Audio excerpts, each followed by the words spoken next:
Buenos días, muchas gracias por acompañarnos el día de hoy en este webinar relacionados específicamente en el tema que está ahorita pues como prioridad para todos los que estamos en la industria, que son los escenarios en la revisión del Tratado de Libre Comercio de México, Estados Unidos y Canadá. Y bueno, pues el día de hoy tenemos un super speaker al cual le voy a pedir a mi buen amigo Juan Díaz Mazariego si puede prender ya su audio y su video para iniciar con este webinar. Y no sin antes, bueno, pues comentarles que estamos en realidad muy contentos, muy satisfechos con la respuesta que estamos teniendo en esta primera edición de eXperience, que es la empresa que busca apoyar a las empresas compradoras en el tema de la electromovilidad, que son las armadoras y los Tier 1, así como las empresas de alta tecnología en nuestro país. Y les comento esto porque apenas hace un mes empezamos a convocar a que las grandes empresas compradoras de estos sectores, que son las empresas que mayormente consumen productos y servicios, empezaran a publicar sus requerimientos de compra en la plataforma. Y si me ayudan con la siguiente Silvina, por favor, Wendy Bere, te van a sorprender porque ya el día de hoy ustedes pueden entrar a la plataforma que es experience.capin.com.mx y van a encontrar ya una cifra récord de un mes de 800 órdenes de compra con un valor de arriba de los 5.878 millones de dólares. Y lo más padre es que estas empresas, para poder manufacturar sus productos o servicios, aun cuando sean de alta tecnología, pues requieren proveedores de productos y servicios básicamente de todos los sectores industriales de nuestro país. En la siguiente filmina, si me ayudas por favor, Bere y Wendy, pueden encontrar ustedes las grandes marcas que ya subieron sus requerimientos de compra y los cuales pueden ustedes poder encontrar en la plataforma. Sin duda, mi meta es poder llegar al 25 de febrero a 2,000 requerimientos de compra, con la cual vamos a romper récord en todas las historias de los encuentros de negocio en nuestro país. Pero bueno, si me permiten, ya puedes dejar de compartir, por favor, para permitirme presentarles, seguramente muy conocido de todos nosotros, a mi buen amigo Juan Díaz Mazariego. Juan Díaz Mazariego ha sido director general de Comercio Exterior de la Secretaría de Economía del Gobierno Federal en 3 diferentes administraciones. Adicional, que ha sido el redactor y el operador de los programas de fomento a las exportaciones más importantes que les puedo decir a nivel mundial, que es el programa antes, y voy a decir la palabra para que se acuerde lo que nos costó cambiarle nombre a programa maquilador al programa INEX, que fue cuando conocí yo a mi buen amigo Juan Díaz. Y obviamente los instrumentos como es el Procer, Regla Octava, todo lo que actualmente utilizamos nosotros en nuestras operaciones de comercio exterior. Y lo más importante, quiero comentarle yo 2 cositas en particular por lo cual le tengo una alta estima, aprecio y admiración a Juan Díaz Mazariego. Cuando yo lo conocí, estaba yo de jefe de la Secretaría de Economía en Ciudad Juárez, Chihuahua. Era mi primer cargo como funcionario público. Era muy joven y estábamos precisamente metidos en el tema de la negociación con el que aquel entonces era el Consejo Mexicano de la Industria Maquiladora, algo así, que ahora es el INDEX, ¿no? Y eran unas presiones muy fuertes y Juan Díaz, recuérdame, eras el coordinador de asesores de la subsecretaria Rocío Ruiz, ¿no, Juan? Así es, así es. Era quien traía toda la operación y bueno, la verdad es que desde ese momento hicimos una muy buena relación de amistad y de trabajo y uno de los elementos que yo me acuerdo muy bien es que no hubo una sola llamada, una sola consulta que Juan no me atendiera, que no me regresaba. Andaba yo en la Ciudad de México sin cita y le hablaba y me decía, vente, y aquí te doy un espacio. No nada más un funcionario público con capacidad, sino con una disponibilidad tremenda. Y les voy a comentar la última anécdota, ya para pasar el uso de la palabra, porque sé que quieren oírlo a él, no a mí. Pero en una ocasión, ya estando yo como presidente de Capim, tuvimos un asunto muy delicado voy a omitir ciudades y estados, pero de un presidente municipal en una ciudad del norte del país, que básicamente pues estaba pidiéndoles un moche ahí a una empresa grandota, ¿no? Y tengo que decir también que yo acudí a varias entidades estatales y federales a que me ayudaran a resolver el problema. Y la única persona que tuvo el valor y la decencia de hablar directamente a calmar ese asunto que era muy delicado, pues fue mi amigo Juan Díaz Mazariegos. Por lo cual, te tengo una gran admiración, un gran cariño, tú lo sabes, y te agradezco mucho con las ocupaciones que tienes, tener la oportunidad de compartir con nosotros hoy este valioso tema de una de las personas que más saben de comercio exterior en nuestro país, que mejor están enteradas. Y también te agradezco mucho que adicional nos vas a acompañar el 25 y 26 de febrero en Puebla. Muchas gracias, hermano. Te cedo el uso de la palabra. Sus preguntas las pueden ir haciendo por chat y yo las voy a ir contestando. Muchas gracias a los amigos de Monterrey, de Querétaro, de Puebla. Gracias por acompañarnos. De Ciudad Juárez, Chihuahua, de Tijuana. Gracias y, hermano, te cedo el uso de la palabra. Muchas gracias. Muchísimas gracias, querido René. Gracias a toda la audiencia de eXperience de Capim. Gracias por esta invitación. Y sí, efectivamente, como lo comenta René, la idea y la invitación que recibimos después de un encuentro que tuvimos hace algún tiempo, rebotamos ideas sobre qué es lo que el día de hoy requieren las empresas que les interesa. Y de ahí sale esta charla que vamos a tener el día de hoy. Como ustedes saben, y lo ha comentado René, hoy el tema es pues la revisión del TEMEC. ¿Qué hacemos con el TEMEC? Y estamos mucho con la expectativa de dando seguimiento a lo que dice el presidente de los Estados Unidos, a ver qué nueva medida emite, a ver cómo responde el gobierno de México, cómo responde el gobierno de Canadá, etcétera, etcétera. Y pues pareciera que estamos de espectadores, básicamente atendiendo lo que está surgiendo ahí, lo cual no es malo, siempre es importante darle seguimiento a ello, pero la gran pregunta en el trasfondo es, ¿y nuestro rol es básicamente de espectadores? ¿Qué es lo que como empresas pudiéramos estar haciendo para efectos de poder de alguna manera estar preparados para lo que resulte de la negociación? Y cuando hablo de esto, no me refiero a la parte tradicional de dar seguimiento o estar en contacto permanente con las cámaras empresariales, con las asociaciones. Oye, a ver cómo va. Oye, a mí me interesa esto, me preocupa aquello.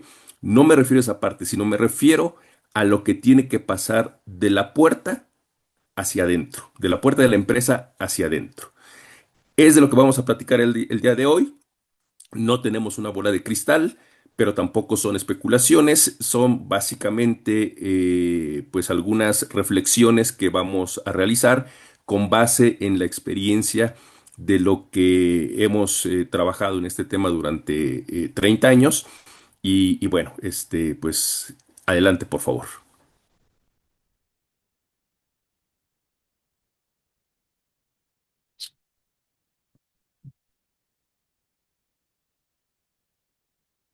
Adelante. Vamos a empezar con algo de contexto para las reflexiones que vamos a abordar y un par de elementos pues que parecieran tener un perfil académico de conceptos que son necesarios explicar para que podamos lograr una plena explicación de las reflexiones a las que los vamos a llevar. Lo primero es, ¿dónde estamos? Bueno, pues hay una revisión programada para 2026, así se acordó en el tratado.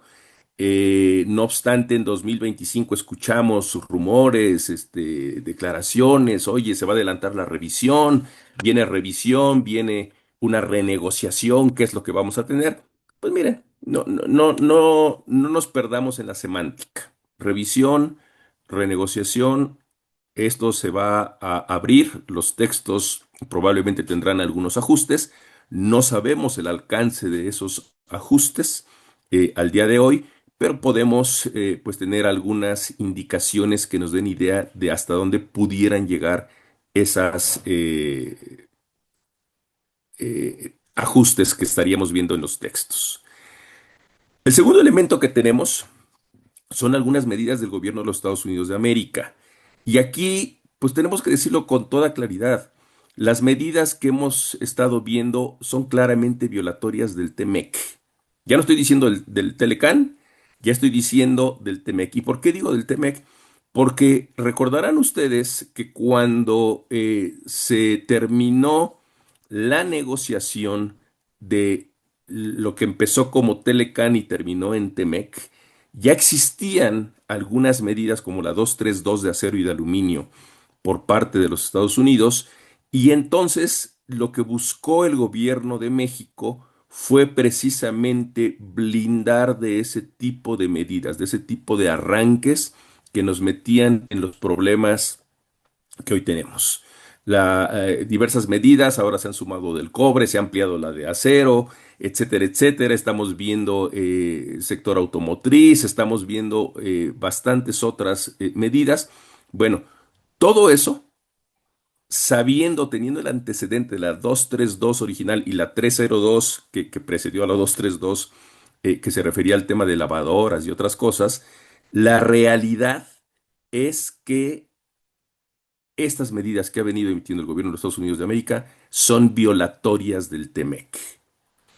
Y la pregunta es entonces, pues, ¿qué está pasando? ¿Por qué no estamos reaccionando? Bueno, pues lo que hemos escuchado del gobierno de la presidenta Sheinbaum es básicamente que dentro de la estrategia y las pláticas que tiene el gobierno permanentemente con Washington, pues ellos ven que están construyendo esos avances importantes, que se está construyendo una agenda importante, que se está allanando el camino para poder lograr entendimientos con ellos.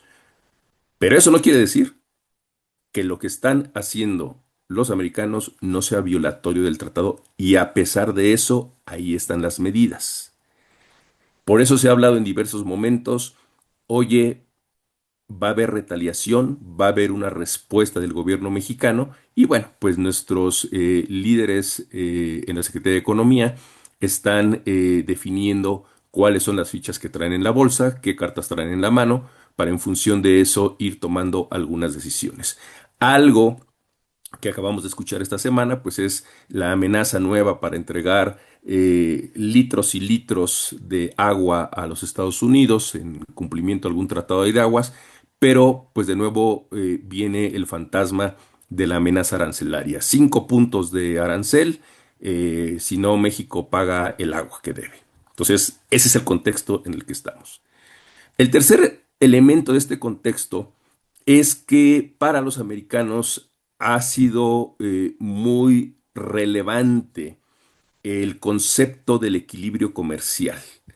Efectivamente, pues México, como ustedes saben, vino aprovechando no solo el Telecán, vino aprovechando y tejiendo toda una red de tratados que lo convirtieron en un lugar idóneo para la recepción de inversión productiva, y que de ahí pudiera usarse nuestro territorio como plataforma para exportar a varios países. Bueno, la realidad es que un poco con humor negro tenemos que decir que hoy, el día de hoy, somos víctimas de nuestro éxito. La realidad es que pues toda esa red de tratados que se vino tejiendo a lo largo de los años, empezando por el tratado insignia que era el Telecán, en realidad han sido muy exitosos, y eso es lo que generó esta diferencia de balanza. México como uno de los principales proveedores de bienes industriales de los Estados Unidos de América.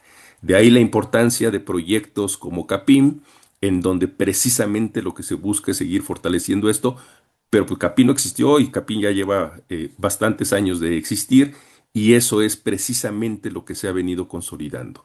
Toda una plataforma de exportación que pues hoy ven los vecinos del norte con ciertos resquemores, y pues se les empieza a apetecer lo que se ha logrado construir en México con mucho esfuerzo.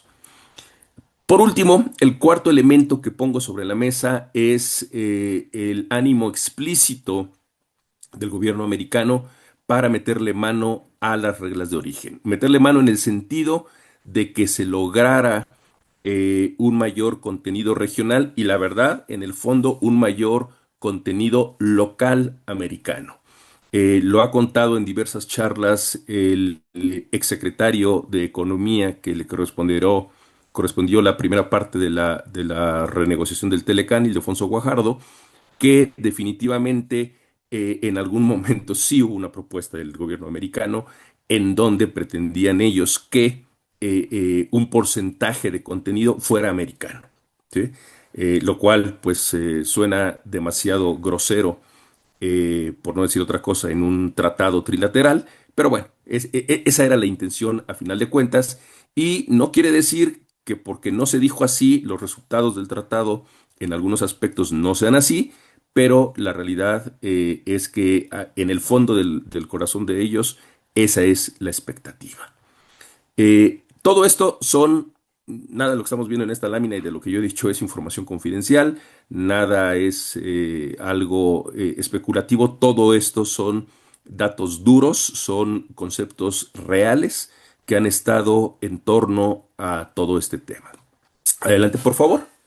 Y ahora vamos a los conceptos que me gustaría repasar para efectos de poder entender cuál es la lógica de la visión de las medidas que ha venido adoptando el gobierno americano y en función de eso podamos hablar de cuál es realmente nuestro margen de maniobra. Lo primero que vemos aquí es una gráfica que lo que pretende es hablarnos de una zona de libre comercio. La típica para nosotros es la de América del Norte, en donde vemos que las flechas azules nos indican todo aquello que fluye cumpliendo las reglas de origen entre nuestros territorios libre de arancel. Y por otro lado, vemos algunas flechas rojas en donde cada una de ellas tiene una letra diferente en el sentido de indicar que son bienes que llegan de fuera de la región y cada uno de estos países, Canadá, Estados Unidos y México, tiene una política comercial diferente. ¿Sí? El Telecán no obligó a Canadá, a Estados Unidos o a México para poder homologar ese trato hacia terceros países. Estamos hablando de entre nosotros tenemos un acuerdo que es el TEMEC, pero hacia terceros países cada quien va definiendo sus propias políticas. La siguiente, por favor. Y esto es en contraposición a un concepto que también existe en comercio internacional que llamamos unión aduanera. El caso típico es Europa, y en Europa, ¿qué es lo que encontramos? De la misma manera, las flechas azules indican el comercio que entre ellos cumple con sus especificaciones en materia de origen, pero las flechas rojas nos establecen aranceles únicos, una misma tasa. Todo ese bloque comercial, todos esos países, lo que hacen es establecer una tasa única hacia terceros países y una vez que pagas ante una aduana, entras ante esa aduana, el bien ya no va a requerir ni de reexpediciones, ni de pagos de aranceles internos o transferencias de dinero entre países. La misma política que se tiene para que aplica para un país, aplica para el bloque completo y a esto es a lo que le llamamos unión aduanera. En resumen, la diferencia entre la lámina anterior y esta lo que quiere decir, en el primer caso, en la zona de libre comercio, cada país sociocomercial establece sus propias medidas hacia terceros países y en el caso de la unión aduanera, todo el bloque tiene la misma política hacia terceros países. Adelante, por favor. El tercer concepto que es importante aquí y que nos da mucho a entender lo que vamos a ver adelante es este que llamamos arancel consolidado. Ahorita está de moda hablar de aranceles, vamos a tocar más adelante el tema de aranceles, pero aquí es un tema conceptual. ¿A qué nos referimos cuando hablamos de un arancel consolidado? Básicamente estamos hablando que se crea primero el GATT, luego esto evolucionó a la OMC, y básicamente estamos hablando de la posguerra, de la parte que sucedió a la Segunda Guerra Mundial, en donde los países quieren estrechar lazos comerciales, quieren derribar barreras comerciales con el objeto de que fluyan los bienes y pues el mundo que quedó devastado tenga acceso a estos bienes como una forma de subir la calidad de vida de la población a nivel mundial. Como una forma, como una apuesta, como un reto para esto, tenemos esta figura de arancel consolidado en donde los países le notifican unilateralmente a la OMC cuáles son sus aranceles tope. ¿Qué quiere decir con eso de aranceles tope? Que puedes tener movimiento dentro del margen debajo de ese arancel consolidado, de esa tasa consolidada del arancel, pero no por encima. Tú eres libre como país de manejar tu política comercial hacia los países miembros de la OMC, pero no se vale, una vez que has notificado tu arancel consolidado, no se vale ir por encima de él. Pues bueno, en algún momento los americanos hacen una apuesta fuerte como una forma de ponerle el ejemplo al mundo de la forma en la que debían bajarse aranceles, de la forma en la que ellos realmente creían que una solución o una gran medida era bajar aranceles, tirar los aranceles y consolidan sus aranceles en niveles bajísimos. Cuando hablamos de niveles bajísimos, estamos hablando de menos de un punto, uno, uno y medio, dos. Recordarán ustedes, porque veo aquí gente del sector automotriz, recordarán ustedes que cuando se revisó el Telecan en la primera administración del presidente Trump, incluso se hablaba de que pues no había ningún problema en el caso de las pickups, porque el arancel NMF era pagable, ¿sí? Era un arancel NMF de los americanos, es decir, de Estados Unidos hacia el mundo, hacia países no socios comerciales que no cumplen con algún tratado de libre comercio, con alguna regla de origen, pues era pagable ese, ese arancel. Entonces, no necesariamente nos iba a meter en problemas. Bueno, ese es el tema al que llegamos. Y este es el origen, pues, de lo que hoy son una serie de problemas. ¿Qué significó esto? Que en algún momento algunos sectores de los Estados Unidos consideraron que la apertura había sido excesiva, pero como ya habían consolidado su arancel demasiado abajo, ya no había forma de volverlo a subir, a menos que dejaran la OMC, lo cual es inviable para los americanos. Y es entonces cuando, independientemente de demócratas o de republicanos, en el fondo tienen el mismo ADN, la realidad es que empiezan con una serie de medidas que pretenden establecer una segunda capa, un segundo piso de medidas en donde empiezan a surgir estas 302, estas 232 y todo, cualquier forma en la que se han llamado a los aranceles, los nuevos aranceles o las nuevas medidas para arancelarias. Parecen aranceles, pero no es técnicamente lo que han sido los aranceles. Y dado que estos ya fueron consolidados en niveles muy bajos por parte de los americanos.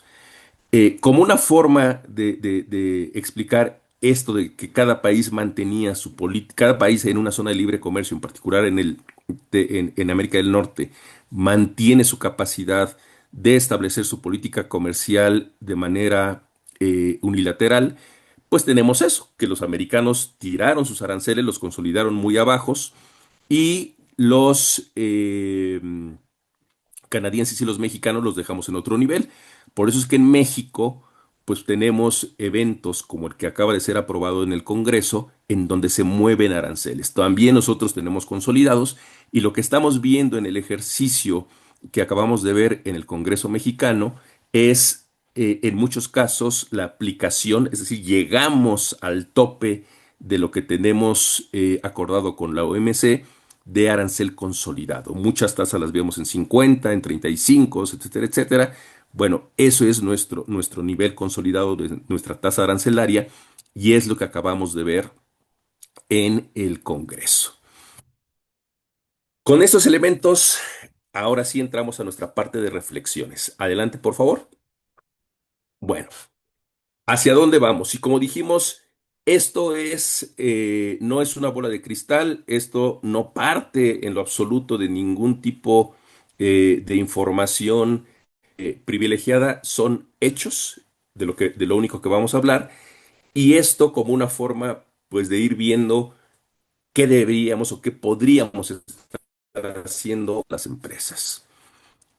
¿Qué es lo que están buscando los americanos? Los americanos, por las razones que les he explicado, están buscando una unión aduanera de facto. No la podemos tener de pleno derecho, porque como les he comentado, una unión aduanera requiere necesariamente la misma política comercial hacia terceros países. Y más allá de diferencias que podemos tener en visión y en política entre los tres diferentes países en América del Norte respecto de cómo deberíamos comportarnos hacia terceros países, hoy la realidad es que los niveles de consolidación de aranceles entre los tres países son diferentes. No podemos establecer una unión aduanera porque pues México no va a querer bajarse a los niveles que tienen consolidados los Estados Unidos y Estados Unidos no puede subirse a los niveles que tiene México, que le daría mucho gusto poderlo hacer, pero no lo puede hacer. Y eso entonces nos mete en la dinámica de que lo que vamos a ver en la negociación, lo que están buscando los americanos, es la construcción de una unión aduanera de facto. Tenemos unos instrumentos arancelarios de primer piso y con estos de segundo piso que han venido generando los americanos, la idea es que vayamos buscando de alguna manera el que sean homologadas las medidas arancelarias y no arancelarias que establecen más o menos las mismas condiciones de acceso de bienes de terceros países a la región de América del Norte. ¿Y esto qué significa entonces? Pues que tenemos una revisión de aranceles a terceros países. Ahí está el mejor ejemplo, es el decreto de aranceles que se acaba de aprobar en el Congreso. Tenemos otra herramienta que son las cuotas compensatorias. Nos habremos dado cuenta seguramente que estamos teniendo una ola importante de inicio de investigaciones en materia de prácticas desleales hacia diversos productos y otro tipo de medidas, probablemente ya medidas de corte no arancelario, permisos, etcétera, etcétera, que estaremos viendo en este mundo del comercio exterior con el objeto, insisto, de más o menos homologar, homogeneizar los efectos de las medidas que cada uno de los tres países puede establecer hacia terceros para crear una zona de América del Norte con las mismas formas de acceso de esos bienes de terceros países a la región de América del Norte. No es pues no es algo nuevo en realidad.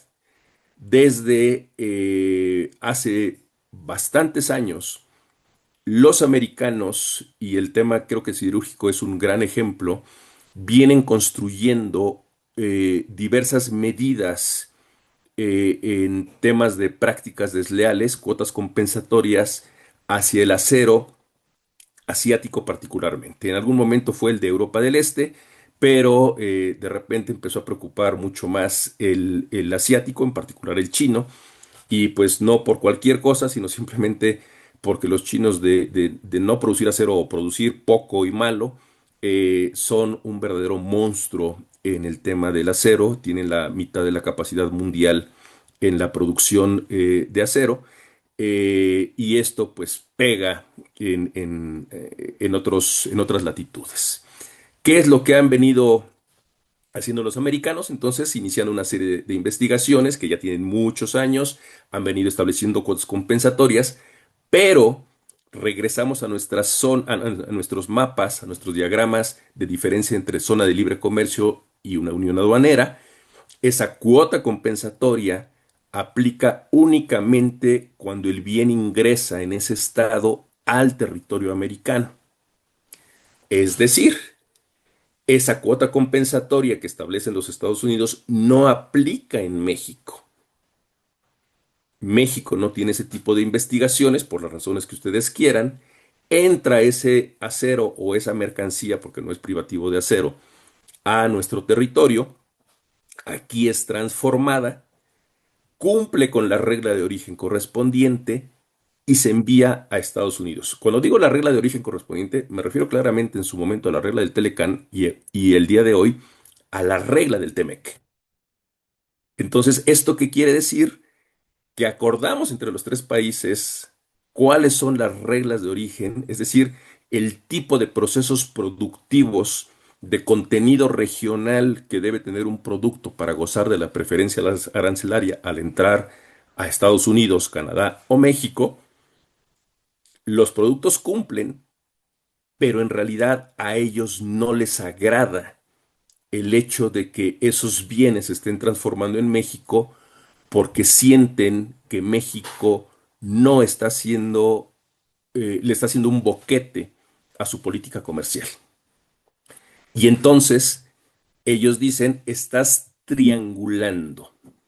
Usan el concepto de triangulación, no como lo conocemos nosotros como sinónimo de un fraude aduanero, sino el sinónimo de transshipment como una forma en donde pues cambias el embarque de una mercancía, sí, en este caso con un proceso industrial detrás para cumplir con la regla de origen específica, pero eso les hace un boquete. Y eso, en el caso mexicano, pues es lo que les ha dolido.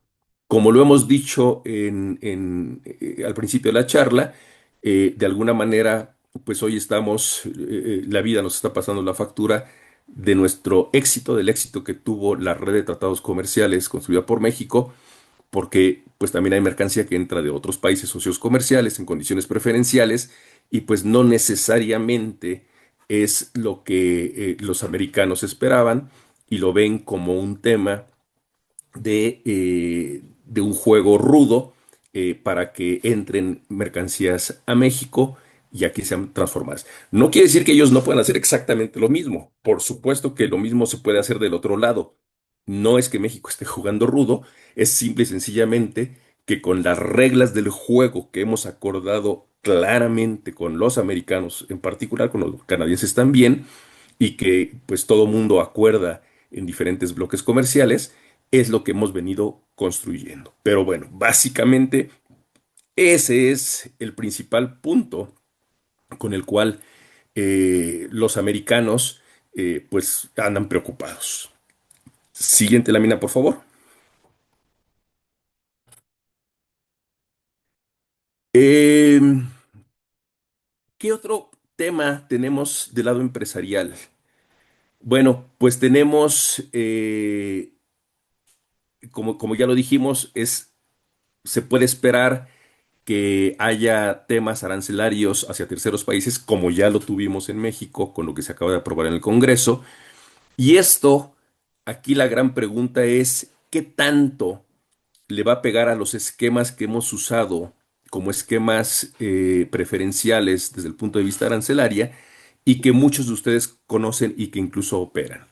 Y aquí estamos hablando de PROSEC y de regla octava en particular.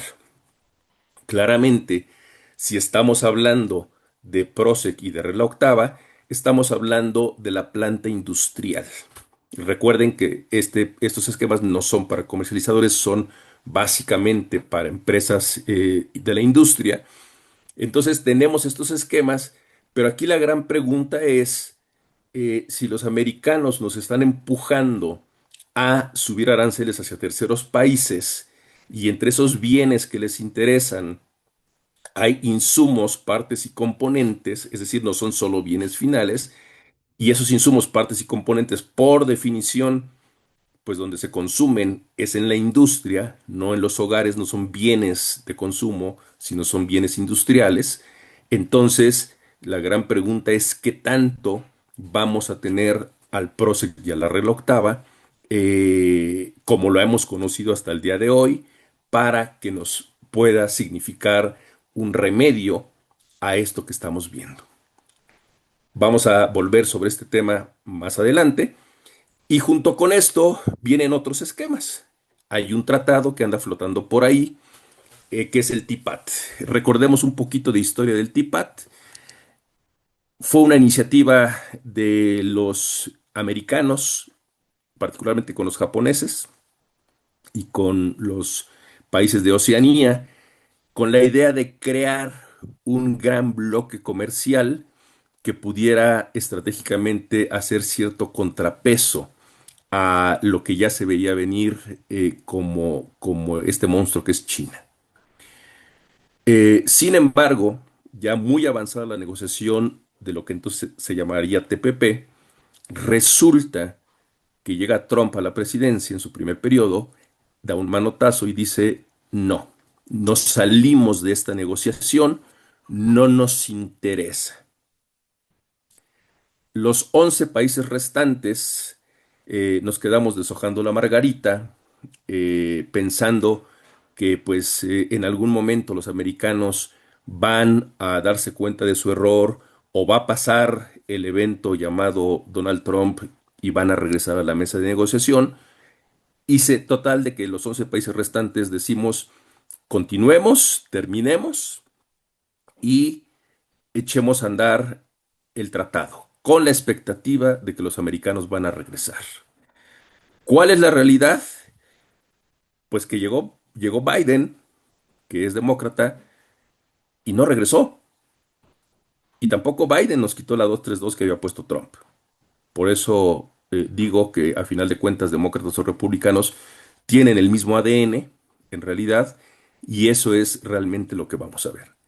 Aquí la gran pregunta es, ¿cuál es la percepción de México? Perdón, ¿cuál es la percepción de los americanos respecto de TIPAT? Particularmente porque ellos mismos han acusado a un par de países que forman parte de este bloque y que fueron invitados además por ellos cuando les interesaba el TPP a formar parte de este bloque. Vietnam y Malasia han sido señalados en muchas ocasiones como satélites de China, como países, territorios que se usan para triangular, ahí sí, en el sentido de fraude aduanero, cambiar el origen de una mercancía, o bien han recibido importante inversión china, y aunque las mercancías vienen de estos países, son producidas en cierta medida en estos países, la realidad es que la inversión detrás de ellas es China.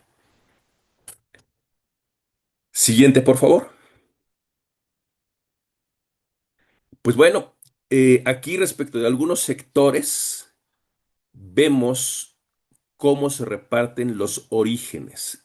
En el azulito más oscuro vemos las importaciones de fuera de tratados. En las importaciones de azul más claro, vemos las importaciones que apelan a un tratado. Y nos vamos a dar cuenta que incluso dentro de fuera de tratado hay importaciones que vienen de países socios comerciales.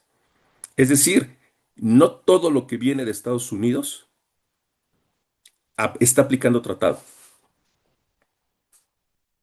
Del lado izquierdo vemos el sector eléctrico, del lado derecho vemos electrodomésticos, por ejemplo, digo, son simplemente dos ejemplos de este tema, en donde, pues de entrada, podemos ver en la parte baja de la lámina el peso de las importaciones desde China, pero bueno, es que el tema no es nada más China. El tema es que todo lo que no es China, en donde hay varios socios comerciales, tenemos un problema que está entrando fuera de tratados de libre comercio. Esto es lo que hoy está usando nuestra industria, es lo que hoy están usando ustedes, y bueno, toda esa parte oscura, con esta visión que hay, con esta expectativa que hay de los americanos de revisión del tratado, pues puede tener algunos problemas, ¿no? Es realmente el tamaño de la exposición. Y no quiere decir que las importaciones americanas sean tan diferentes de esto, ¿eh? Es una realidad. Precisamente es donde surgen voces que alertan y dicen, oye, ¿de qué nos sirve subir aranceles? ¿Por qué vamos a endurecer reglas de origen si hay muchísimas cosas en las que dependemos de Asia? Hay muchísimas cosas en las que no somos autosuficientes y que necesitamos esa complementariedad de otros mercados para poder tener acceso en condiciones competitivas, en muchos casos en condiciones de abasto, en muchos otros, a este tipo de insumos, partes y componentes. Adelante, por favor. Y continuamos con la radiografía, pues de qué estamos hablando en temas de comercio. Estamos hablando que del periodo año y medio, de enero del 24 a junio del 25, 929.000 millones de dólares. Todas estas cifras están en millones de dólares, de lo cual, que tenemos que el 11%, perdón, que 11.000 millones, o casi 12.000 millones, vienen bajo tratado, 4.000 millones vienen por PROSEC, no es poco, aunque proporcionalmente podemos hablar de un 5% en monto, no es poco. 64.000 millones vienen por IMEX, es decir, tienen una vocación de exportación. Y si tenemos claro que más del 80% de nuestras exportaciones manufactureras van a Estados Unidos, pues ese es el tamaño de lo que estamos hablando. Y tenemos también un monto nada despreciable a través de Red La Octava, más de 3.000 millones de dólares. La siguiente, por favor.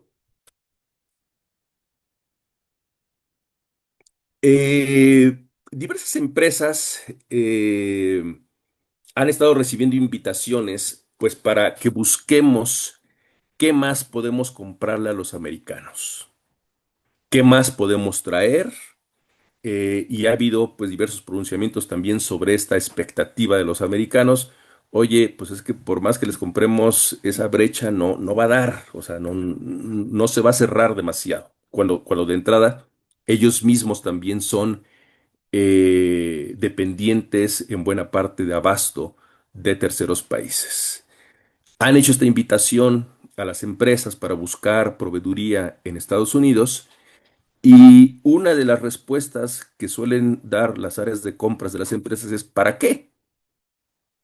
Si lo compro en Estados Unidos me cuesta el doble o el triple, ¿por qué estaría buscando comprarle a los americanos si de Asia me cuesta una tercera parte o la mitad? Sin embargo, aquí la invitación con ustedes, con las empresas, es hacer estas cuentas, aunque sea hipotéticamente. Háganlo, porque el escenario que conocemos el día de hoy, el actual, en donde se da ese diferencial, no va a ser el mismo. Puede tener ajustes importantes.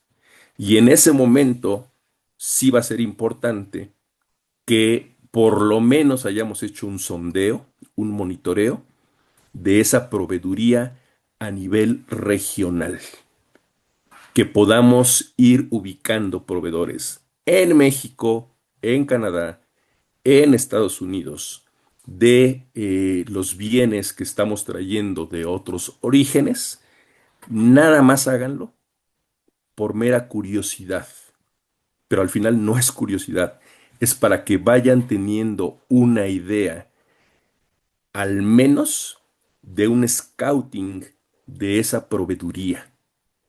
Hay gente, existe la capacidad, existe alguien o varias opciones de proveeduría dentro de la región de esos bienes.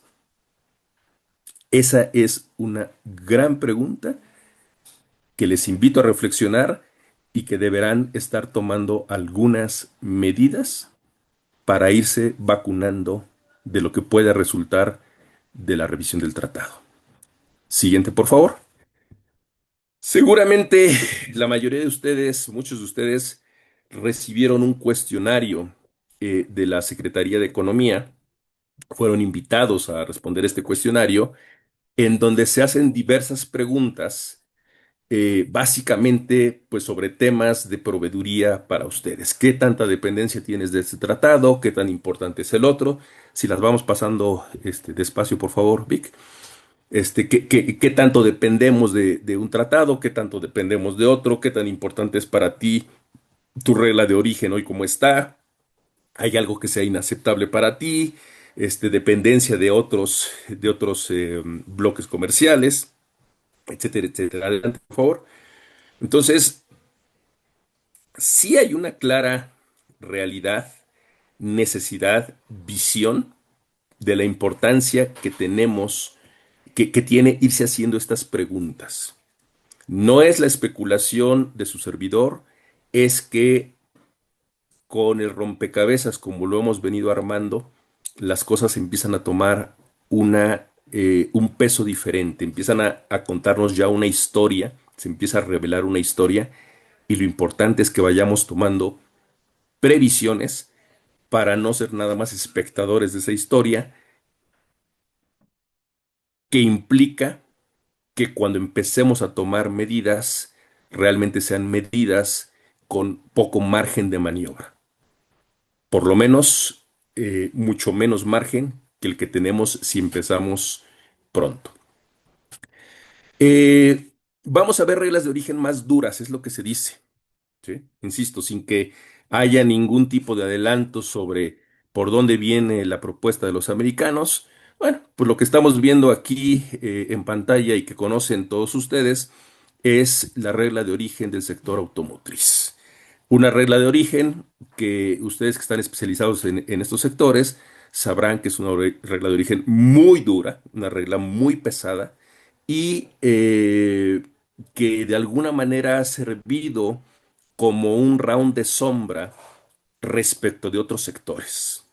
¿Sí? Si aún la expectativa o de lo que se habla es de un endurecimiento de esta regla de origen, que ya de por sí es pesadísima, bueno, pues no quiere decir que así vamos a ver a todos los sectores, pero quiere decir que esta regla de origen del sector automotriz se presenta o debemos verla como un buen menú de opciones, aunque no sean todas las partes que tiene la regla de origen, que pudiéramos estar viendo en otros sectores.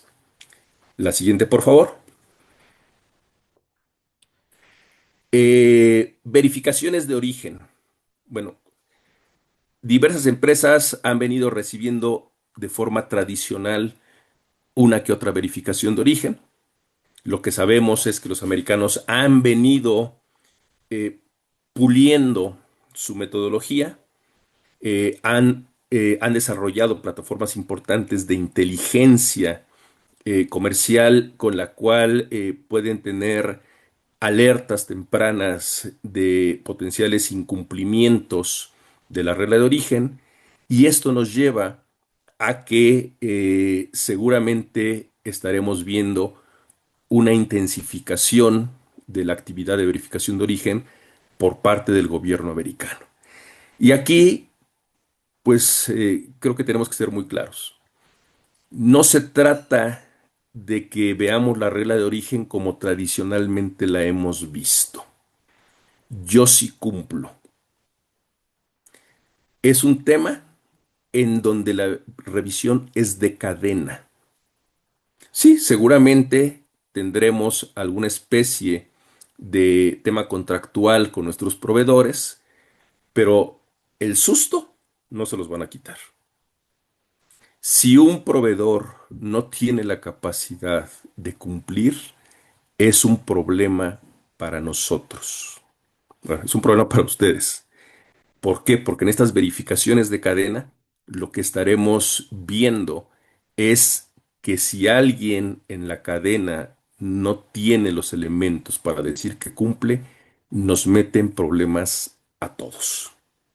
Sí, vamos a ver que a nuestro importador es al que le están sancionando, pero a final de cuentas eso nos va a repercutir a todos en marca, en producción, en exportaciones y eventualmente, dependiendo de cómo estén diseñados nuestros contratos, nuestra responsabilidad contractual, pues puede tener sanciones realmente importantes. Y recordemos que no solo es la parte sustantiva de la regla de origen, es decir, que los insumos, partes y componentes sean de donde deben ser para que alcancemos el contenido requerido, sino también tiene que ver con el procedimiento.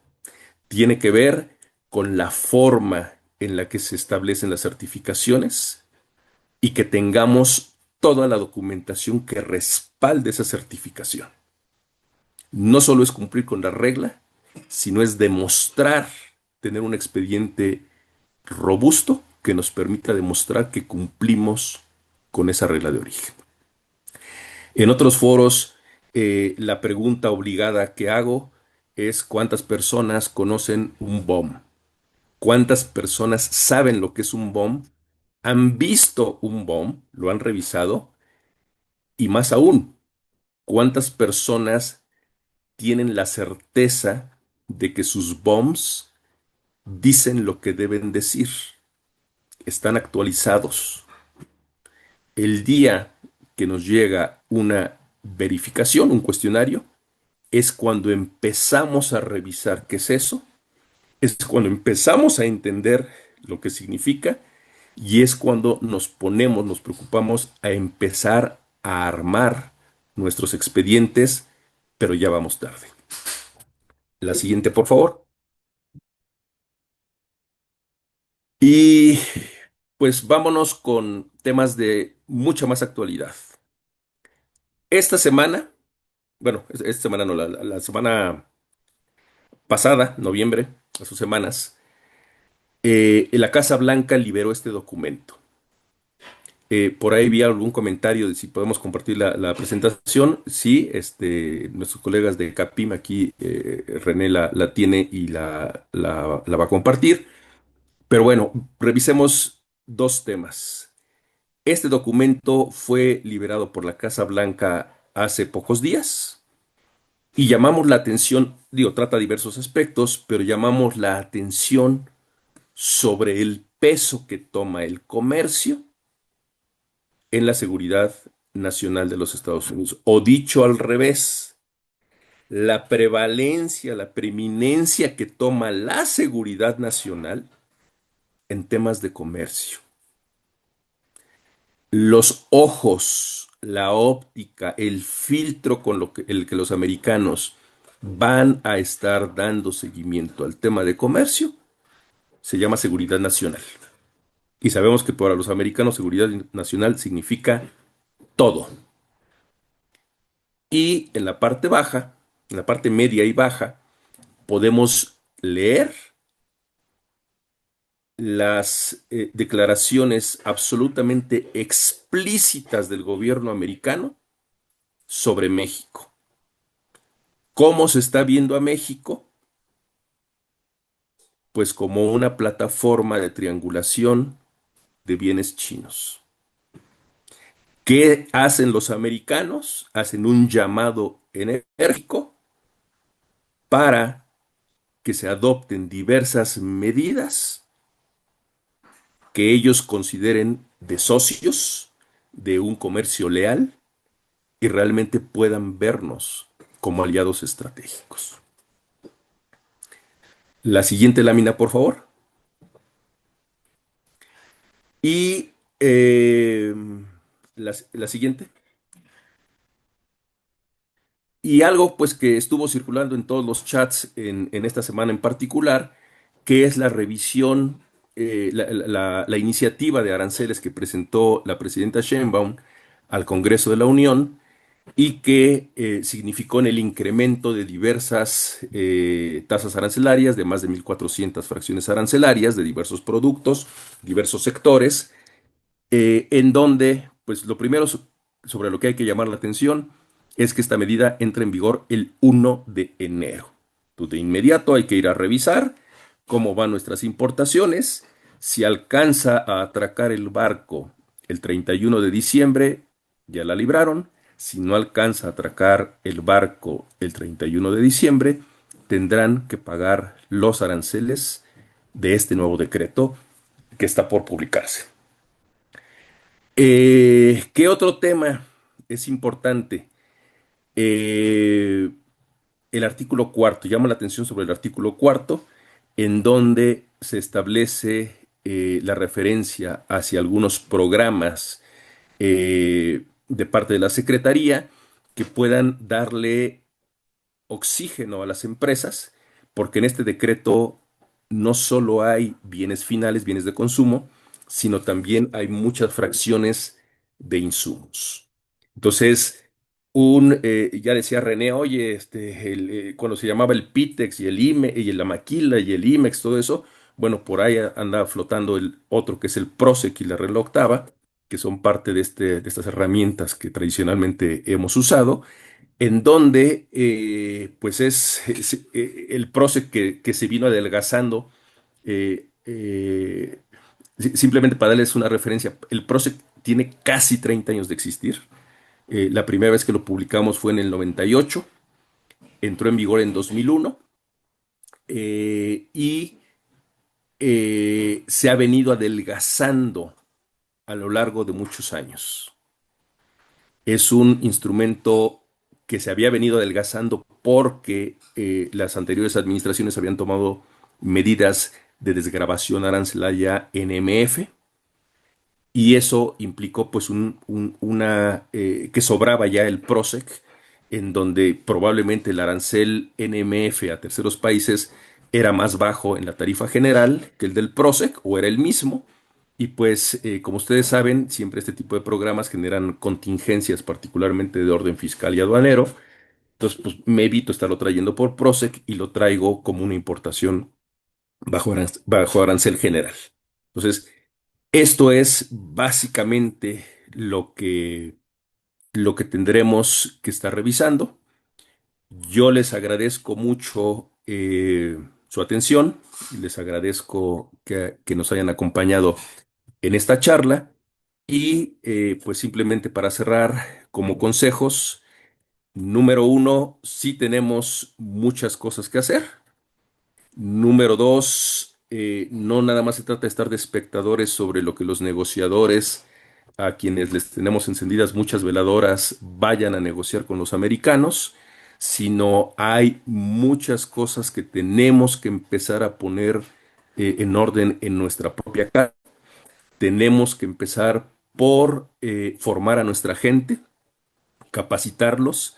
Las reglas de origen nunca han sido un tema muy sexy, pero bueno, pues hay que empezarnos a empapar de eso. Hay que capacitar a nuestra gente en ello. Hay que revisar diversas alternativas de proveeduría, como les he comentado. Y bueno, pues de ahí, sin que la idea de esto sea eh, invitarlos a seguir al CAPIM, necesariamente es importante que se continúen fortaleciendo este tipo de plataformas y de herramientas y que si todavía estamos dudando en contactar o en buscar proveedores, no pierden nada. Bueno, se tomarán algunos minutos, probablemente algunas horas, pero créanme que no se van a arrepentir porque al menos habrán empezado a realizar el scouting que va a ser necesario para lo que viene en el tratado. Muchas gracias a Capim, muchas gracias, estimado René, por habernos Eh, permitido este espacio con tu público y estamos a sus órdenes para preguntas y respuestas. Mi estimado Juan, no me queda nada más que agradecerte. La verdad, las recomendaciones han sido extraordinarias. Tengo un par de preguntas que te voy a comentar. La primera de ellas es de Gregorio Canales y te dice, hola Juan, gusto en oírte. ¿Así de a tiro crees que se vayan a cambiar el Prošek y la regla octava? Mira, bueno, primero que todo, mi querido Goyo, me da mucho gusto saludarte. También Gregorio también en su momento fue compañero en la Secretaría de Economía. Eh, mira, mi respuesta corta es sí. Mi respuesta un poco más explicada tiene que ver con esto. Y también lo digo porque el exsecretario Guajardo también lo ha dicho públicamente, que fue parte de aquel round de negociación. En aquel momento los americanos pusieron una lista de muchas fracciones arancelarias sobre la mesa como parte ellos pretendían que fuera parte de la negociación para cerrar el TEMEC, que México le estableciera aranceles a terceros países más altos, ¿sí? Que se subiera la tasa de arancelaria que México tiene hacia terceros países. Entonces, ¿de qué estamos hablando? De que si en esa lista y en lo que estamos viendo que se acaba de aprobar en el Congreso, vemos fracciones de insumos, partes y componentes, es decir, la expectativa de los americanos es que se suban esos aranceles para poder terminar la muralla que significa la unión aduanera de facto entre nosotros, pues no creo que a los americanos les encante la idea de que abras puertas traseras en donde, y digo, y para decirlo muy claro, quien no tiene PROCE, quien no tiene acceso al PROCE, pues no tienen acceso a él los comercializadores. Es un programa para industria. Pero si estás hablando de un bien industrial, pues claramente lo van a requerir las industrias, que probablemente por mi tamaño de empresa yo no tengo la capacidad de hacer la importación, pues ese comercializador que lo va a traer es para dedicarlo para vendérselo a una industria. Entonces, yo sí creo que en algún momento va a haber algún jaloneo pues para que la muralla de la Unión Aduanera de facto esté completa. Muchas gracias, Juan. Oye, una pregunta, mira, porque es algo que hemos venido discutiendo, ahorita me lo mandaron, pero te hago el contexto de que hemos venido platicando con algunos amigos respecto a que una cosa es lo que quieres y la otra lo que se puede, ¿verdad? Entonces tú puedes decir, oye, yo quiero que en Norteamérica seamos autosuficientes en materias primas como el acero, el aluminio, la resina plástica y todo lo que quieras, pero al final, y tú lo pusiste un ejemplo perfecto cuando hablabas de cómo generar bienes para la posguerra, al fin y al cabo la manufactura, la economía tiene un fin social, ¿no? Que es cómo manufacturas productos de calidad o bajo, al mejor, al menos al precio más bajo posible para que la cantidad de la población la pueda adquirir y de esa manera mejore la vida de la sociedad en general. Entonces, en el caso específico de materias primas como acero, aluminio, ¿es realmente Norteamérica autosuficiente como para poder llegar a esos grados de porcentaje que quieren llegar bajo las características del acero, que sabemos que son muy diversas, o del aluminio? O sea, ¿somos realmente suficientes? La respuesta clarísima, mi estimado René, es no. No lo somos y lo saben ellos. Lo sabemos nosotros y lo saben ellos. Cuando tú ves el tipo de análisis sectorial que producen los americanos, te da envidia. Tienen radiografía, saben, no solo saben ellos qué hacen ellos, sino saben qué hacemos nosotros. Y no es nada más para efectos de estas verificaciones de origen que les he estado comentando, sino es en general, digo, hasta con fines académicos que ellos llegan a ese nivel de análisis, lo saben perfectamente, pero lo saben desde hace mucho. Y a pesar de eso, van a continuar con estas medidas. Sí. Ellos lo ven y recordemos cuando el presidente Trump habló en su primera administración de la 232 de acero y de aluminio, el tema en la lámina que les presentamos, esta medidas de seguridad en Casa Blanca, se habla también de una forma importante del tema militar y Trump tiene claro que no puede tener una industria militar boyante, una industria militar con todo lo que requiere, dependiendo de insumos del extranjero, ¿no? O sea, si requiere tenerla, tiene que empezar a proteger esas industrias. Ha sido muy buena parte del discurso esa, y saben que no todo lo tiene. Bueno, ahí está el caso de las famosas tierras raras con los chinos, ¿sí? No las tienen ellos, o las tienen en muy baja cantidad, las requieren de otros países y es parte de su expectativa. Pero no, eso lo saben, están conscientes y no va a ser obstáculo para que empujen hacia un endurecimiento de las reglas de origen. Mi querido Juan, esto de aranceles no es nuevo para Trump. Desde la administración pasada la aplicó, se lo quiso hacer a México. Nuestro buen amigo Alfonso le respondió con aranceles a los productos agrícolas, se echaron para atrás, se negoció, pero con Europa y con China se fue para adelante y de hecho fue uno de los causantes del nearshoring a México. Entonces, no podría volver a haber una ola de nearshoring de empresas asiáticas que tengan que venirse a manufacturar a México para cumplir realmente con la regla de origen, porque nos puede caer muy mal Trump, pero tiene razón. O sea, muchas empresas chinas sí nos usaban como puente para llegar a Estados Unidos. Entonces, ¿no ves un proceso de oportunidad también en que lleguen nuevas inversiones de Europa y de China? Totalmente, René. Mira, yo te voy a decir una cosa y en mi personalísima visión, no solo va a significar eso, que en mucho va a depender del ambiente de negocios en México también, porque recordemos que no solo Estados Unidos eventualmente pueden irse a Canadá, y ambos países, me refiero a los americanos y los canadienses, traen ciertas ideas de zonas de libre comercio, etcétera, etcétera, que potencialmente pueden ser eh, competencia para México, eso definitivo. Pero por otro lado también creo y entiendo, es algo que tú también promocionas, hay una gran oportunidad para los servicios en México. No nos gusta ganar menos que los gringos, pero la realidad es que desde el punto de vista de salarios somos mucho más atractivos. Hay todo un tema de servicios, no solo servicios puros, sino servicios asociados a manufactura, en donde vamos a ser una gran oportunidad para todas esas inversiones, sin duda alguna. Muchísimas gracias, Fran. Pues bueno, aquí hay muchos comentarios, como puedes ver, agradeciéndote y de la gran conferencia que has visto. Con todo gusto les vamos a compartir el video que lo estamos grabando de la presentación.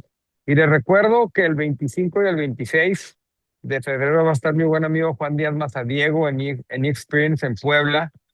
Van a poder platicar con él, además de ver tu ponencia. Lo importante es que en febrero ya las condiciones van a ser muy diferentes. Entonces van a tener ustedes información actual que Juan, con su generosidad de talento, va a poder compartir con nosotros. Hermano, te mando un fuerte abrazo. Espero verte pronto. Gracias por darte el tiempo de poder compartir tu talento con nosotros, tu información. Nos vemos pronto. Les enviamos la presentación y el video. Nos vemos en febrero en Puebla. Un abrazo, hermano. Muchas gracias. Gracias a todos. Gracias, tengan muy buen día. Gracias. Gracias, Gracias. Bye Wendy. bye. Gracias.